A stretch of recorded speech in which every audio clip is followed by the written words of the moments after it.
It's Ronnie. This is down where my nephew rents the ground down here at the bottom. This is a brand new, this spring, Zematic because the wind toppled the other one and destroyed it. And this is what about 900 gallon a minute looks like, okay? And this is running off an electric well motor, not a diesel, so they can get turned on or turned off anytime they get short on electricity. Even if you pay your bill, it's monitored and they'll turn them on or juice off and then you get it. But see how you can see the wind's blowing the water. The wind's blowing about 20 mile an hour here. Yeah, that's about 900 gallon a minute. It must be shallow wells because by the river. If you can see the other one through it, way back there, there's another one running underneath it. If you look right there, that one is the same size and it's pumping a lot more water. It's about 1100 gallon a minute. This one is the diesel he has running here. I don't know if he's just moving the pivot or what, because I don't see an ounce of water coming out of it. But the engine's running, you can hear it. And then the pivot right up here, this 1, 2, 3, 4, 5, 6 tower, right here. That don't look like it's putting out 700, if that. These must be just shallow wells because the river's right here all the way along. You know, 50 foot down, they must be tapping off the river AO of water and not down in the deep. You know, the ones that pump out 1,500, 1,600 gallon a minute are 400 feet deep. These are probably 100 max. And that's why when they turn on the pivots, the river water level goes, because it's not tied into the aquifer, it's just tied in the water level here, which is pretty much, you know, if it gets any rain at all, it's swamp. Like I said, the water table is 20 feet, okay?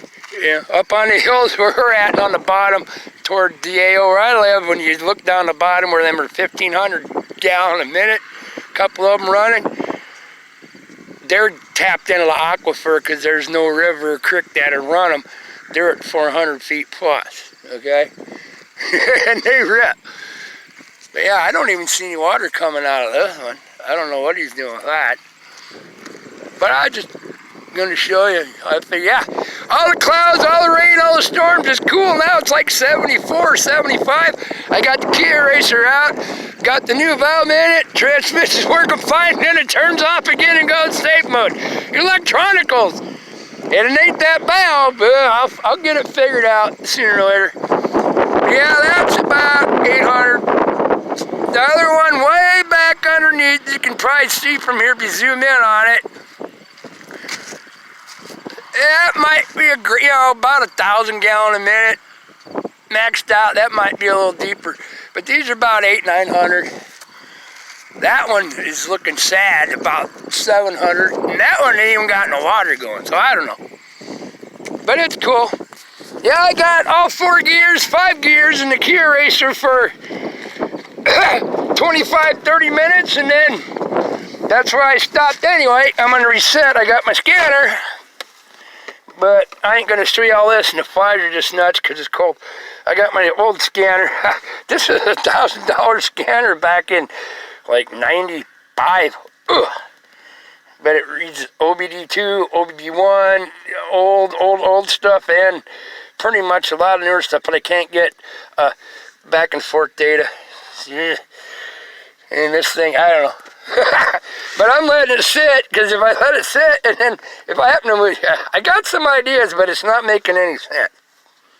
So I'm going to clear the code, see what codes are thrown again. Clear them. Because sometimes I clear the codes and it won't even start and drive. It starts in second. You put it in drive, but it'll start in second and stay there. And then all of a sudden, stop, shut it off for a little bit. I go clear the code again. And then, bang. Put it in drive, it'll take off in low. and then hit second, and then third, and then fourth, go into overdrive, and then all of a sudden, boom, back into safe mode, first and second. Electronicals. I think it might be the computer transmission control unit. I was thinking it might have a rolled over freaking O-ring in one of the clutch packs somewhere letting the pressure out, but if it's doing that, it's not gonna work at all, except first and second in reverse. It's not gonna decide all of a sudden to work all the gears, and when it shifts, it just shifts beautiful. Boom, shifts like a new one, and then all of a sudden it's got some electronical problem somewhere. Yeah, I'll see if I find it. If not, I might just, I don't know, get my Ranger going with the good old 5-speed, yeah, and the 4-banger, and take a few. When I get up to 200 vacation days off, or 200 hours vacation days, I'm going to start taking off and do the old 88 Ranger and rip all the fuel injection and stuff off that and just make it a carburetor, because there's roller cam and stuff, and that little 4-banger overhead. And doing some tweaking, just ain't had time. My old rat rod with the Uber lift kit, you know, for around the desert and up in the mountains, it's a riot, but ain't had time to play with it because this thing keeps going. But I ain't going to drive the Lincoln to work. It's too nice of a car. It looks like hell again, and I watch it every other day, and then I get hit by pivots or dirt and dust and mud on the road from pivots shooting the water in the road instead of the fields. Corey's real good about not doing that. But yeah, that's a brand new Zimmy Medico. I worked for the bigwig owner that designed that stuff back when I was 16, 17. He was a car salesman, but he knew electronics and shit. He come up with Zimatic, Lindsay Manufacturing. He come up with that electrical drive and ideas and all the shit to do it. Way back in, started in the 70s. He was a car salesman. He's gone now, but God bless his soul. He never gave up. He became a multi-hundred-millionaire dollar. Not, I don't think he made $1 billion. When he was 78 years old. He started designing that and playing with that when he was in his 50s. And I think when he was like 65 or 70s when they started making them. I'm only 26. I got all kinds of time yet. All right, I got to program, check my codes and clear them and see what it decides to do this time. And then I'm going to head home 5 miles away. But yeah, there's your pivots. That's about 800 to 900 gallon a minute. That other one's puking out about 7.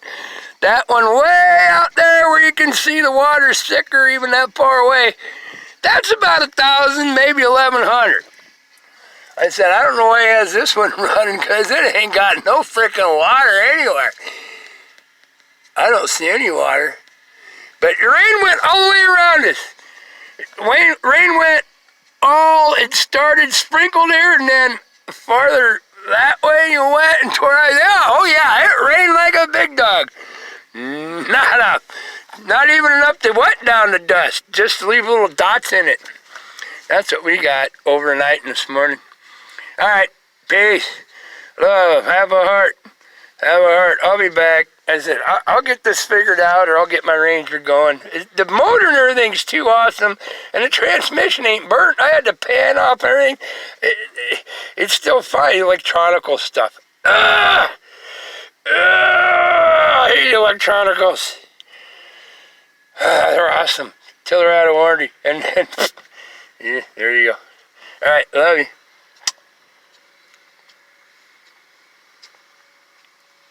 I'll be back. Hey, there's Corey. Hey, fucker, what are you doing? I'm making a video. There's Corey with his big giant King Ranch bullshit. Hey, what the fuck's the dealio with that pivot over there running with no water? Why's that one running with no fucking water? It's not running. That diesel's running. Yeah, because it runs after. Oh, it's pushing to split 2 of them? I was making a video, Sean. I got this fucker going, and it was working great. Go in and get all cleaned up. Fucking head down the road. 2 minutes, motherfucker, kicked into safety again. Electronical problem. I think it's a transmission control unit. No, that motor there runs that pivot. Explain that. That one runs, the well from there runs that pivot too. That one. So has that got a generator on it? That runs the electricity. Yeah, it's wheel driven electricity, but no, it doesn't. But you gotta run the diesel to pump the water. Okay, alright, I gotta go. I'm right out of space on my phone. I'll be back. Ciao.